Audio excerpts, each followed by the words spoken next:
In 2020, the City of Kitchener adopted Housing for All as its comprehensive strategy to realize the right to housing and to help make housing affordable, using the tools and resources available to a local municipality.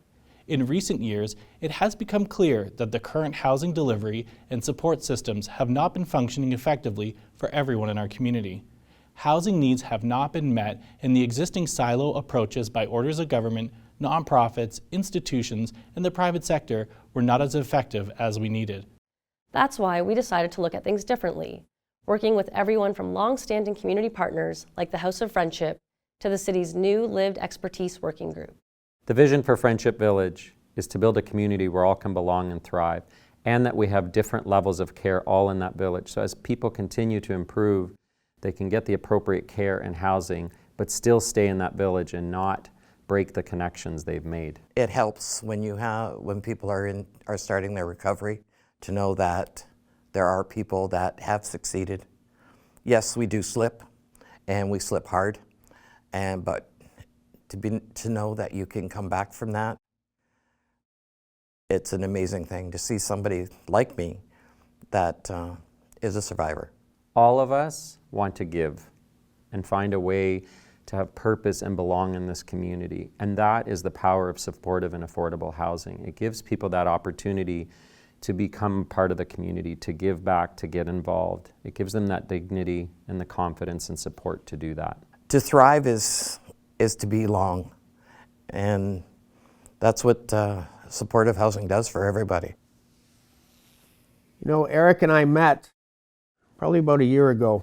We started talking about partnering and how Thresholds and Crowshield Lodge could come together to walk with the individuals in our community.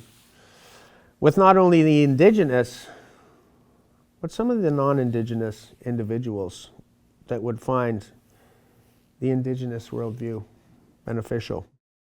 I think for us, like I'll sit down and have lunch with Clarence and we'll talk about 1,000 ideas, or I'll sit around with staff and we'll come up with these great notions and concepts and all the things we want to do in the future. And then unless there's something like a catalyst or like a funding stream or like a tool that we can use to make those things happen, those things will not happen.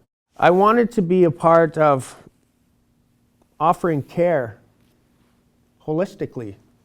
Like a good idea will stay a good idea unless there's the support of like the City of Kitchener or other providers to really come together and make that thing happen. So I think that's where like taking something from a concept or idea or a conversation to like a tangible home to actually something that you can create is only made possible through these relationships. And we're very appreciative of that. We look at our roles and responsibilities to those individuals that we serve, to those individuals that we walk with. And through conversation, we give them everything that they need for a foundation, for a starting point, for a beginning. And we give that beginning so that they'll have that connection, so that they'll have that sense of belonging, and so that they'll have that pathway back to hope. It's become more complex, and we need to have newer solutions, bigger solutions, and we need to look at housing from a different lens.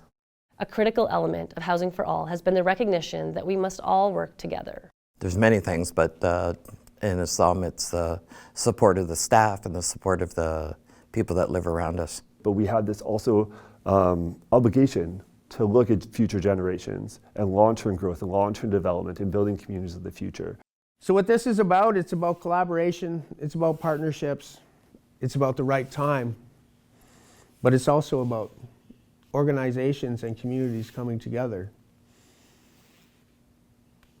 to offer something that hasn't been offered before.